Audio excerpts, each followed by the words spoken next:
Welcome to the latest edition of our weekly Workbench blog and all the news, updates, and modelling exclusives from the fascinating world of Airfix. Our subject area for this latest edition of the Airfix blog sees us venturing into the fascinating world of post-war rotary aviation, but more specifically, our model tributes to some of the most significant examples of these aircraft to ever see British service during that time. Taking our 1/48th scale modelling tributes as our focus, the lead subject is the latest release addition to this impressive range, one of the most agile helicopters to have ever taken to the skies,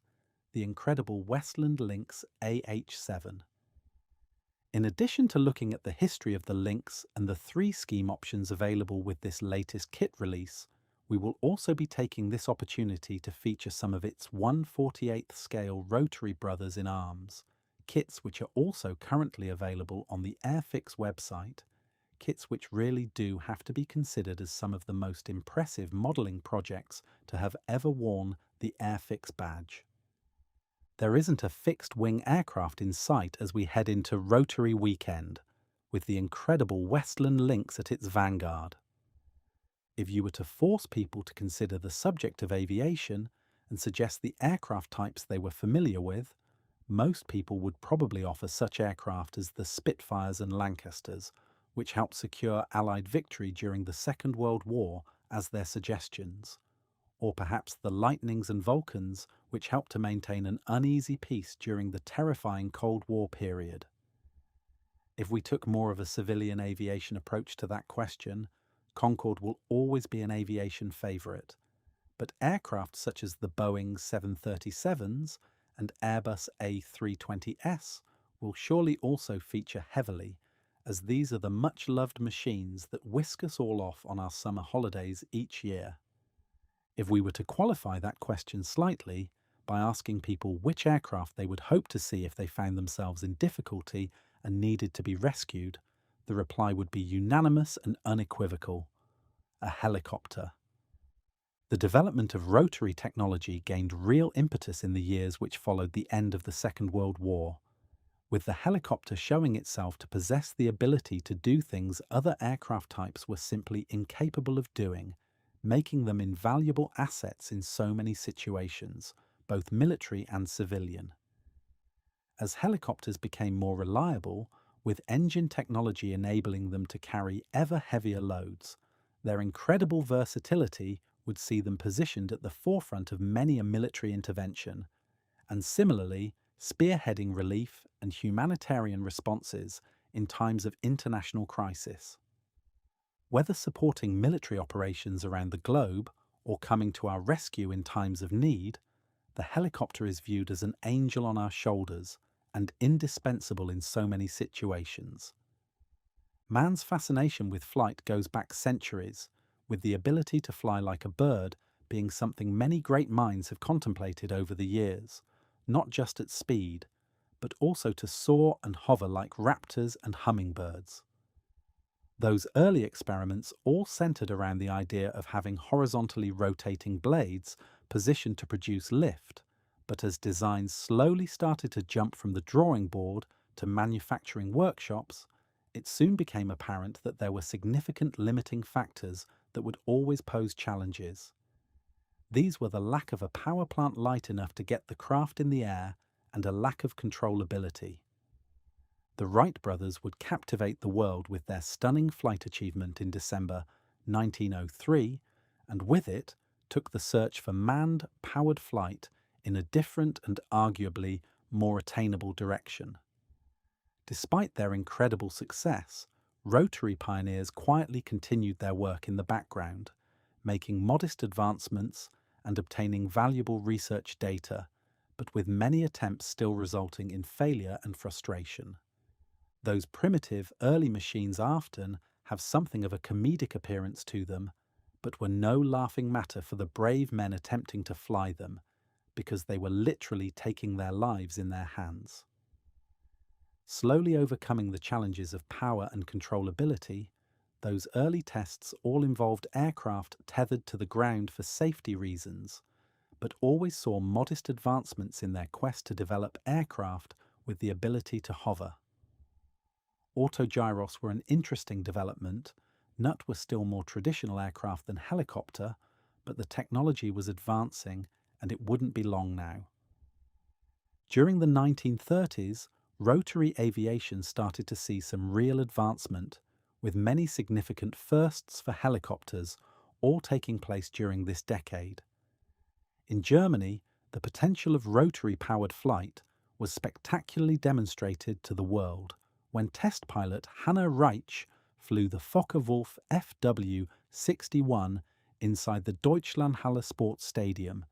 with this craft taking the distinction of being the world's first successful, practical, and fully controllable helicopter. In America, another true pioneer of rotary power, Igor Sikorsky, was achieving significant successes of his own, with his company going on to become arguably the most important helicopter manufacturing company in the world, albeit with the benefit of captured German helicopter technology. We'll be hearing more about Mr. Sikorsky and his helicopter designs a little later. This famous old British aviation company was founded in 1915, initially to construct other companies' aircraft under license for the British government, but later to successfully design and produce their own aircraft. The company started to introduce their own in-house designs from around 1917 onwards, but it wouldn't be until the introduction of the Westland Wapiti 10 years later that they would have their first truly successful commercial design. This large single-engine, two-seat general-purpose aircraft saw service with the RAF and Commonwealth Air Forces in the Army cooperation, reconnaissance, and light bombing roles, used extensively in Iraq and India.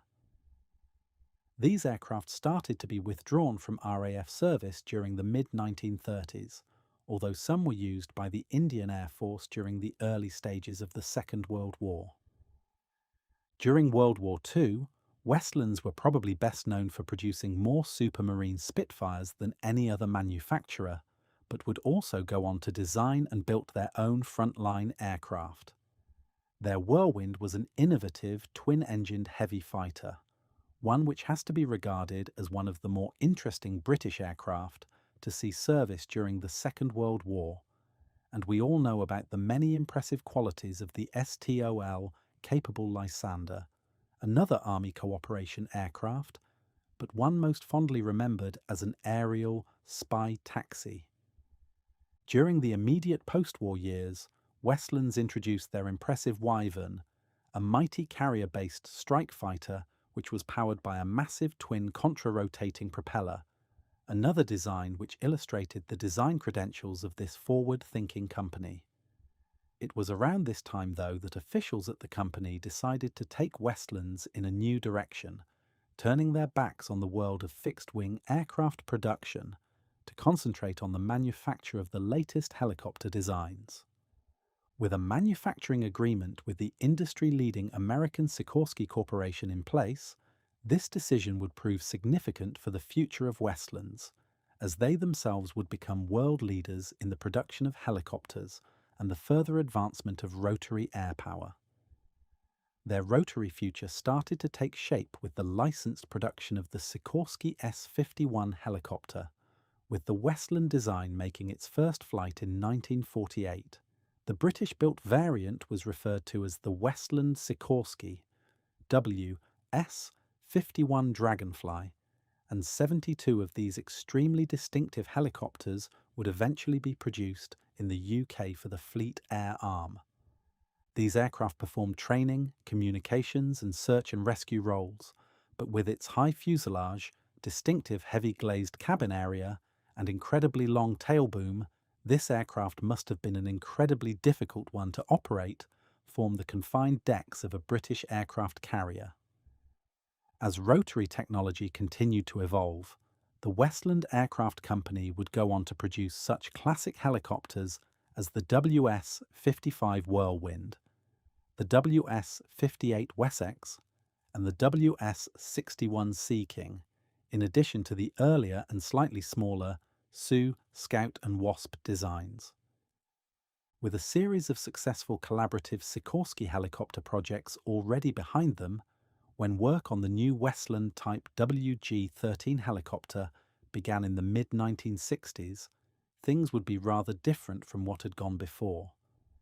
This new helicopter project was intended to provide a modern replacement for both the Westland Scout, Army, and Westland Wasp, Navy, utility helicopters already in British service, potentially even possessing the ability to replace the larger Wessex design. Significantly, though, this project would mark the continuation of an agreement signed in 1967 between Westland and the French manufacturer Sud Aviation,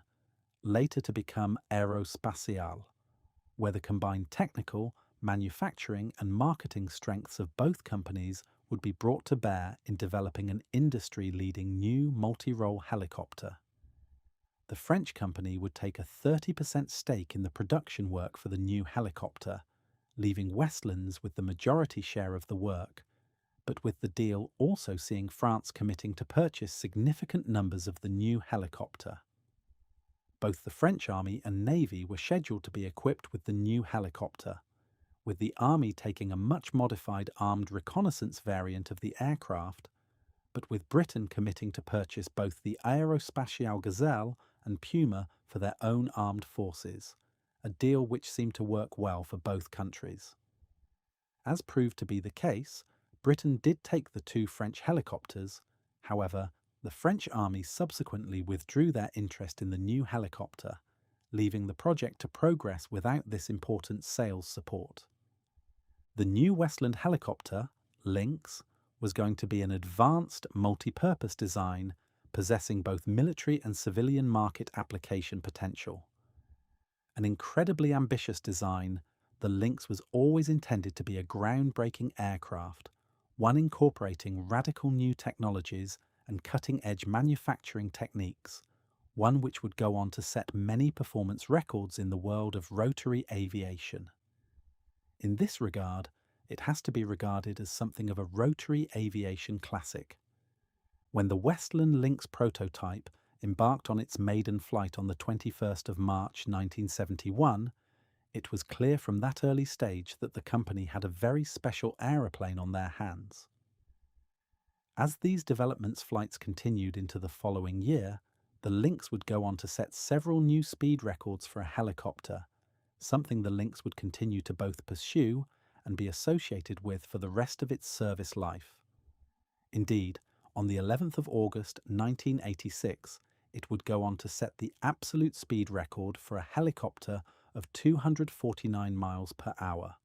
a record it would hold throughout its service career and one which still stands for a helicopter of traditional rotorcraft configuration. For a helicopter which possessed so many groundbreaking features, the Lynx would also go on to attract plenty of military orders and to have a long and illustrious service career. The British Army would initially place an order for 100 Lynx helicopters which were designated AH-1, Army Helicopter Mark I, with these aircraft required to perform a variety of essential roles, including that of tank/armour destroyer. The Royal Navy would also take the Lynx, designating their aircraft as HAS.2 machines, aircraft which differed markedly from their Army counterparts.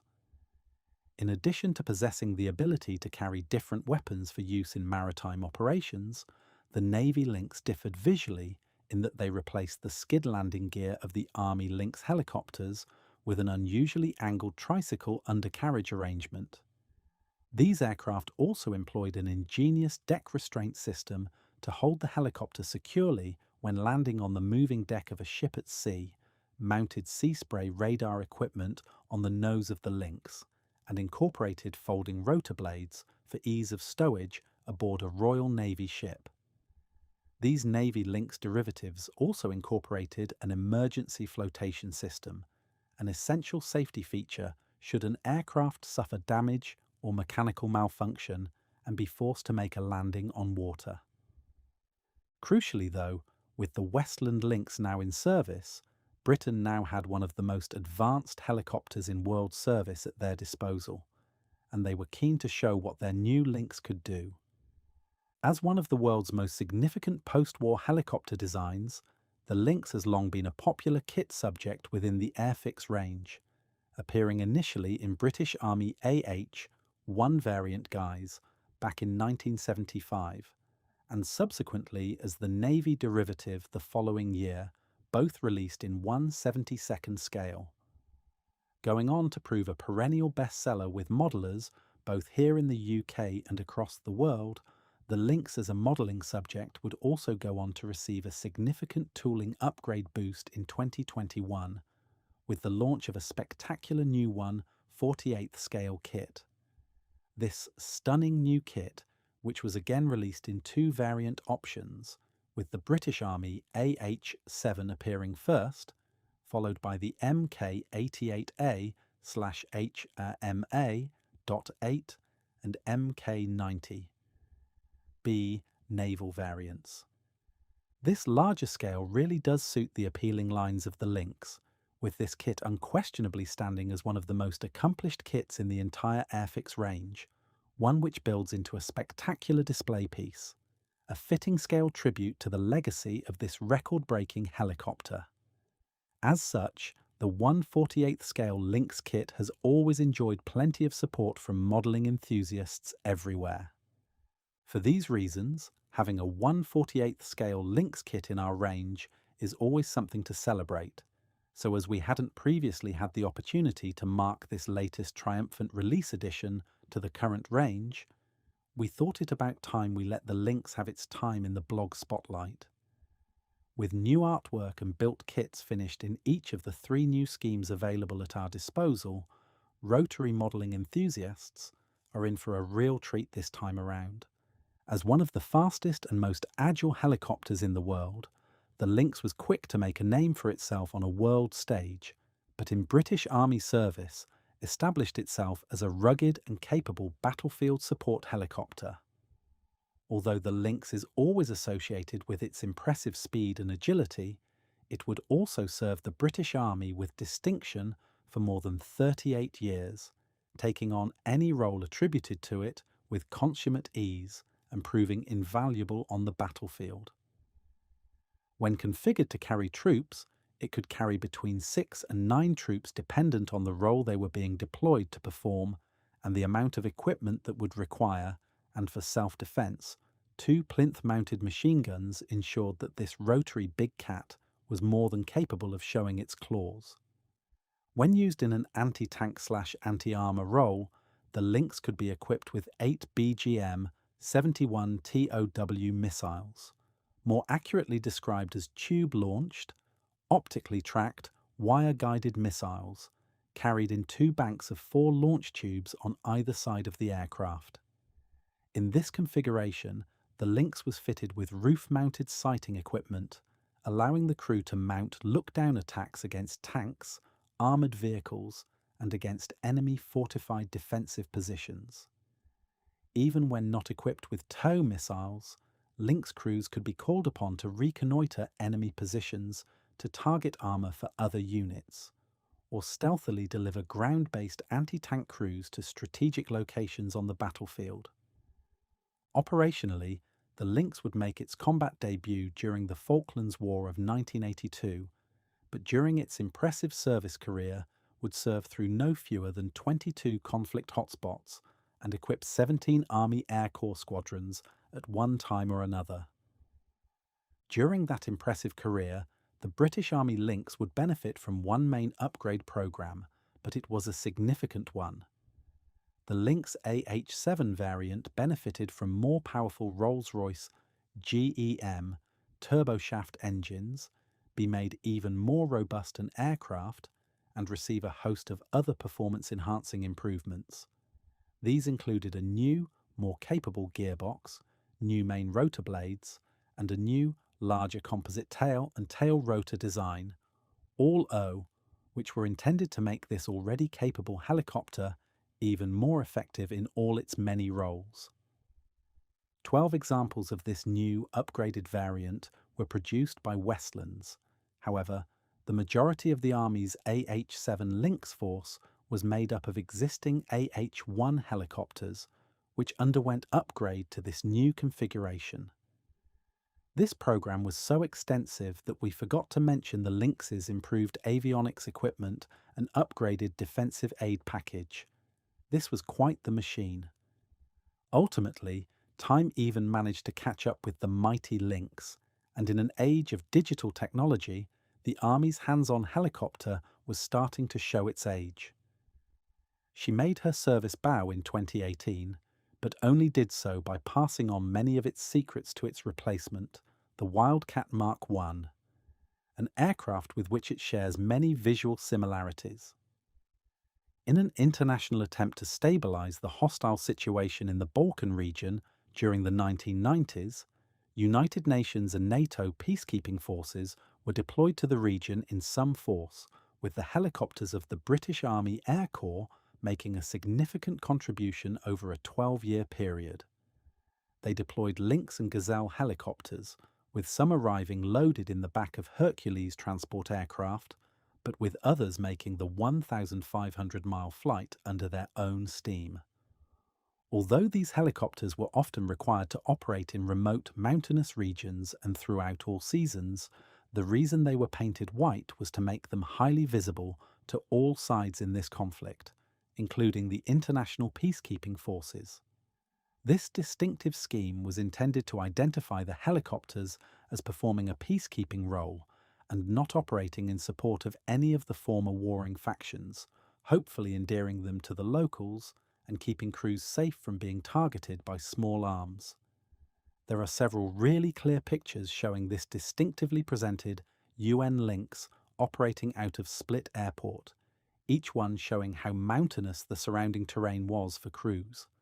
and an indication of just how important a strong helicopter presence in the area was from a peacekeeping capacity. One of the most significant deployments of British Army Lynx helicopters during their 38-year service history was their service in Northern Ireland during the Troubles. A real hot rod of a helicopter, Army Lynx helicopters used their legendary speed and manoeuvrability to operate from and into fortified bases, using tactics to make targeting the aircraft extremely difficult for those with a desire to do so. More capable than any other helicopter type available in Ireland in terms of agility, these helicopters were used to support British Army, Ulster Defence Regiment, and Royal Ulster Constabulary operations throughout the region, and were highly regarded in this role. With the possibility of ambush and roadside bomb attack becoming such a risk for policing forces travelling throughout Northern Ireland from the mid-1970s onwards, helicopters proved essential for the effective movement of troops, UDR and RUC personnel, with bases becoming vital locations for security and supply operations. AAC Lynx crews would be involved in the daily movement of troops and supplies, would fly escort missions for larger helicopters flying with heavy cargo and underslung loads, but also turn their hand to medical evacuations, medical staff transportation, and the movement of prisoners and detainees. The Lynx also saw heavy use in flying aerial patrols and reconnaissance gathering missions, all intended to disrupt and deter IRA operations in Northern Ireland, but also making them high-profile targets for those with nationalistic views. Several aircraft came under small arms and heavy machine gun fire over the years, and the fact that military officials thought the IRA had access to SAM weapons made the work of the AAC crews in Northern Ireland all the more impressive. One of the Lynx helicopters, which operated from Aldergrove during this time, is now in the care of the Ulster Aviation Museum, a fitting location for one of these hard-working and highly capable helicopters, aircraft which served valiantly in trying to bring peace to this troubled region. The aircraft covered by this scheme option was built in 1986 and allocated the airframe construction number 325. She wears the iconic Army Air Corps markings, which were synonymous with British Army Lynx operations, paying tribute to those aircraft and crews which served in Northern Ireland.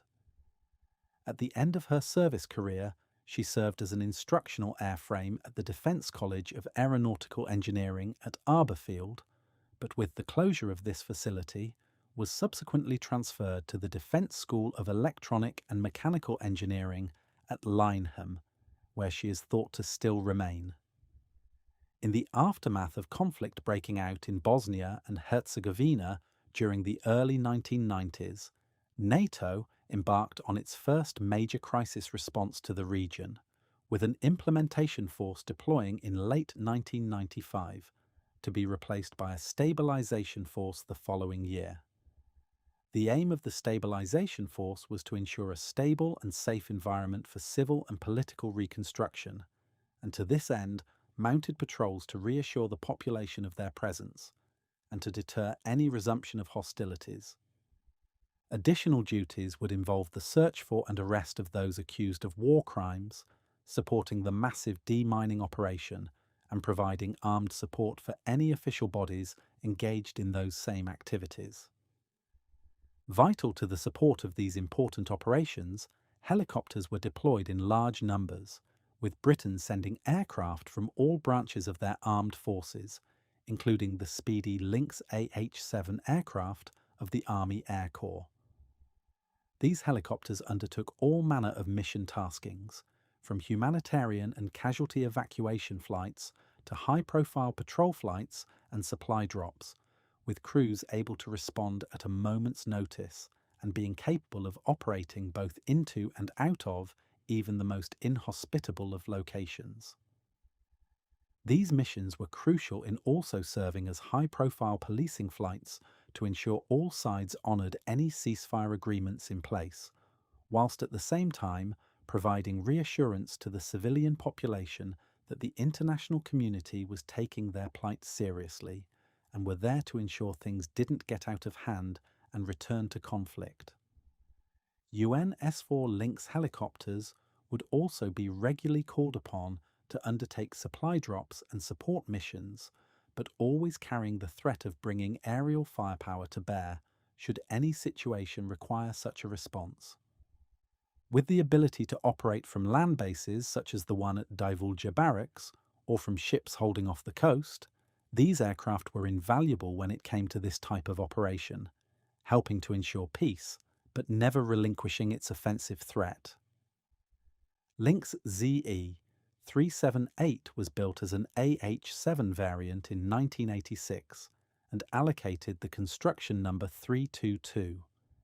She would later undergo upgrade to the final AH-9A variant and would be one of the very last Lynx helicopters in Army Air Corps service. In fact, she was one of 6 aircraft to take part in a special commemorative flypast on Friday 31st July 2015, as this small formation commemorated the 75th anniversary of No. 671 Squadron AAC, and more importantly, the retirement of the Lynx from Army Air Corps service. This must have been a sad day for all those connected with the Lynx in British Army service, but one also instilling immense pride in what this aircraft had achieved over its long service period. It was reported that following her ceremonial duties, she was stripped for parts at Middle Wallop. However, a quick web search also shows that she was allocated to a ground instructional role at Cranwell in 2020,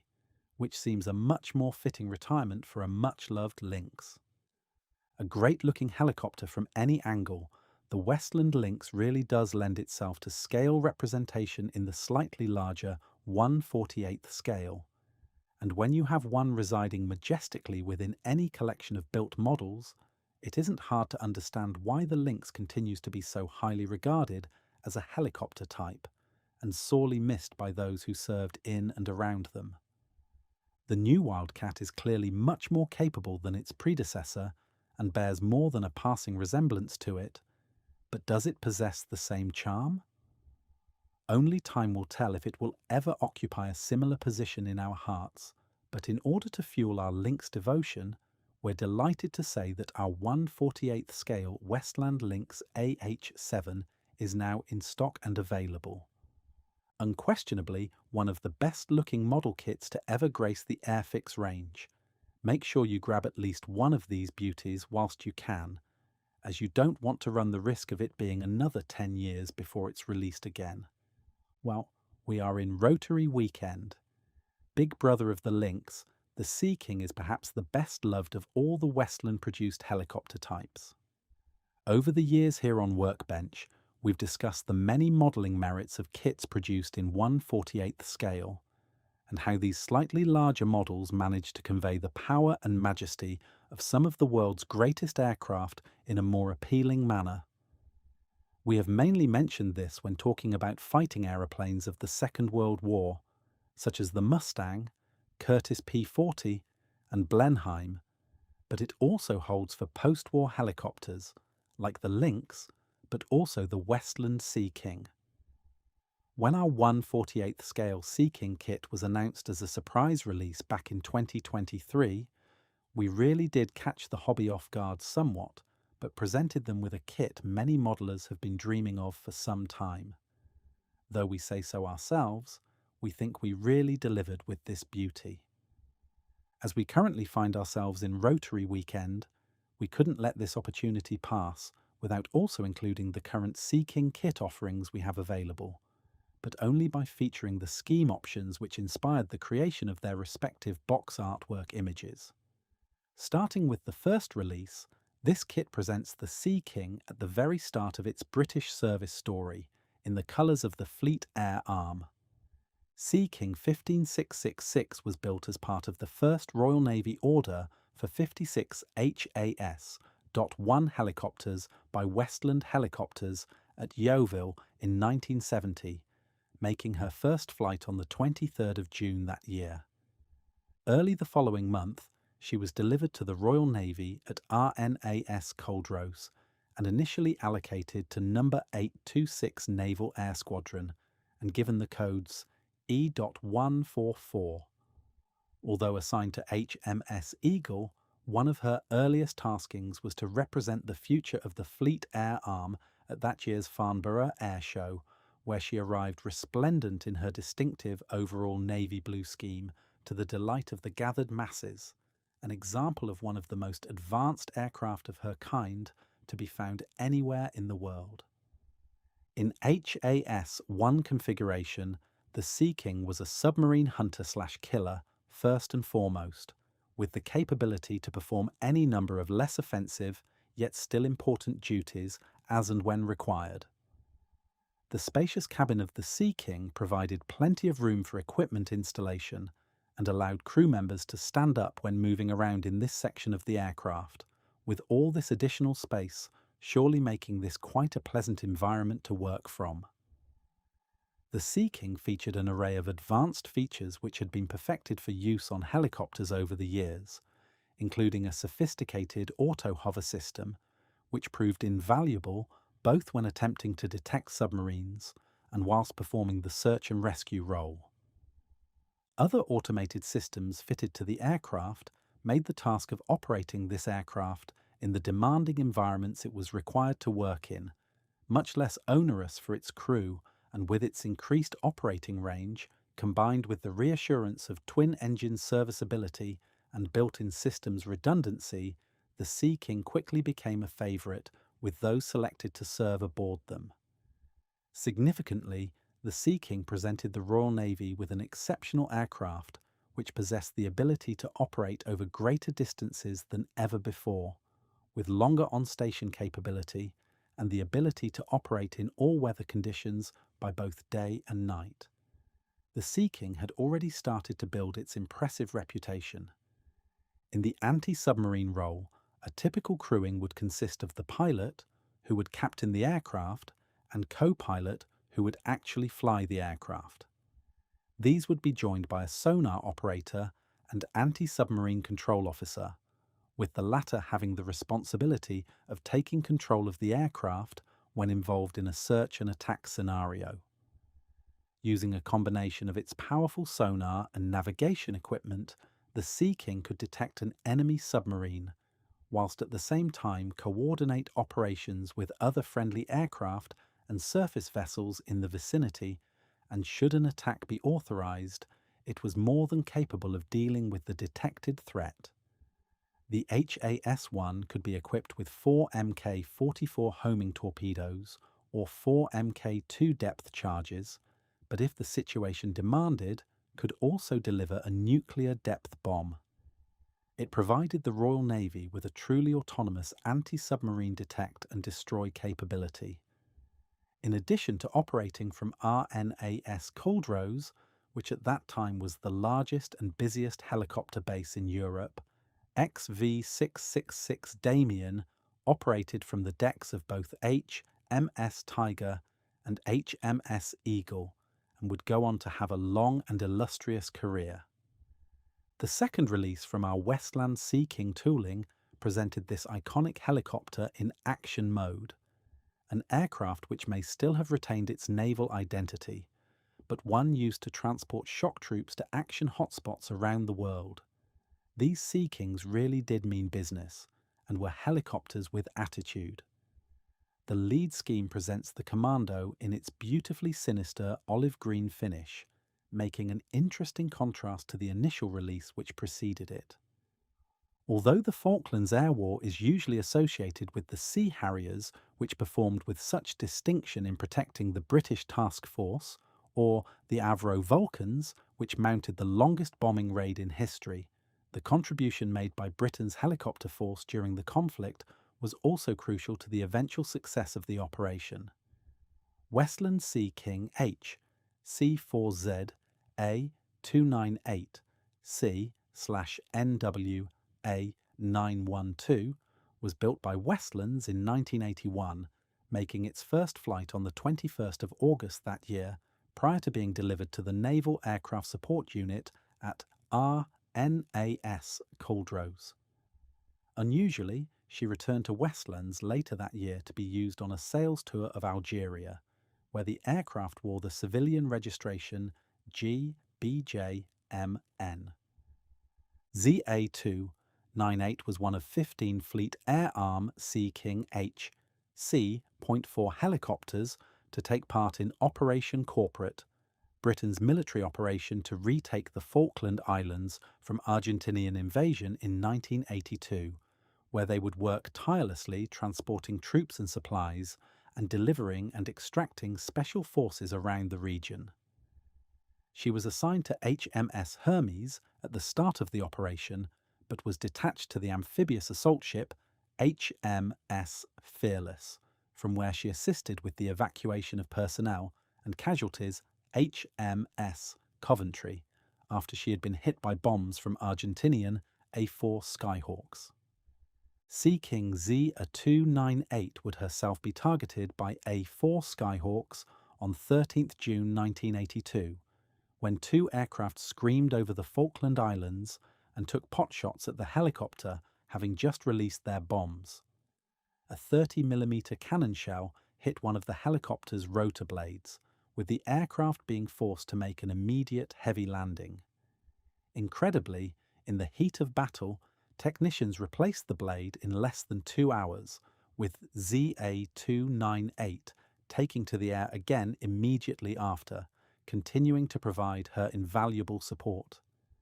Just 2 days later, she was used to transport Argentinian General Menendez to HMS Fearless to begin surrender negotiations. After a baptism of fire such as this, you might think that the rest of this helicopter's service career would be a little less dramatic. However, you would be mistaken, as this aircraft would be remembered as the longest-serving Sea King Mark IV, and even be given the title King of the Junglies. To say that Sea King ZA298 would go on to have a significant career would be something of an understatement, because essentially, wherever British forces were required to operate over the next 30-plus years, this incredible aircraft would have probably been there too. In addition to serving with such distinction during the Falklands War, she would go on to serve in Northern Ireland, Bosnia, during both Gulf Wars and in Afghanistan, coming under fire during most of these deployments. Whilst helping to rescue civilians during the Bosnian crisis, the aircraft was raked by small arms fire, and whilst serving in Afghanistan, had a sizable hole blown in her fuselage side after being struck by a rocket-propelled grenade. Whilst the helicopter was landing at a checkpoint in Helmand Province in 2009, ZA-298 was struck by a Taliban RPG, causing significant damage to the aircraft and heralding the start of an extremely hazardous recovery operation for the British military. In an exercise which was technically challenging as it was dangerous, a specialist team prepared to airlift the helicopter back to Camp Bastion, where the damage could be fully assessed and consideration given to onward transportation back to the UK for repair. Once she was back at Camp Bastion, the full extent of the damage could be seen, and whilst the decision was subsequently made to transport the aircraft back to the UK, it did appear to many that the damage was so severe that a repair attempt would be neither cost-effective or possible. Thankfully, that proved not to be the case, and a decision was taken to allow the repairs to take place, and over the course of an 18-month period, the engineers at Vector Aerospace did a splendid job in returning this aviation stalwart to her former glory. As was befitting an aircraft of this stature, despite returning to service with Commando Helicopter Force, the remaining service years of ZA-298 would be much less dramatic, unless, of course, you include the fact that she was the aircraft which carried the Olympic flame at the start of the London Olympic ceremony in 2012, where a Royal Marine Commando abseiled down from the helicopter into the grounds of the Tower of London before transferring the flame to Dame Kelly Holmes. Fittingly, ZA-298 is now preserved for the nation and is on public display as part of the impressive collection at the Fleet Air Arm Museum, one of the most famous aircraft to have ever seen British service, and significantly, only 7 miles from the factory which built her back in 1981. Her illustrious career stands testament to both the capabilities of modern helicopters and the effectiveness of the mighty Sea King. Representing the pinnacle of post-war British helicopter technology, the kits featured in this week's edition are our tribute to some of the most significant aircraft to see British service since the end of the Second World War. Aircraft which could do things that others simply couldn't even dream of attempting. Underlining the fact that helicopters are now invaluable assets in a modern world,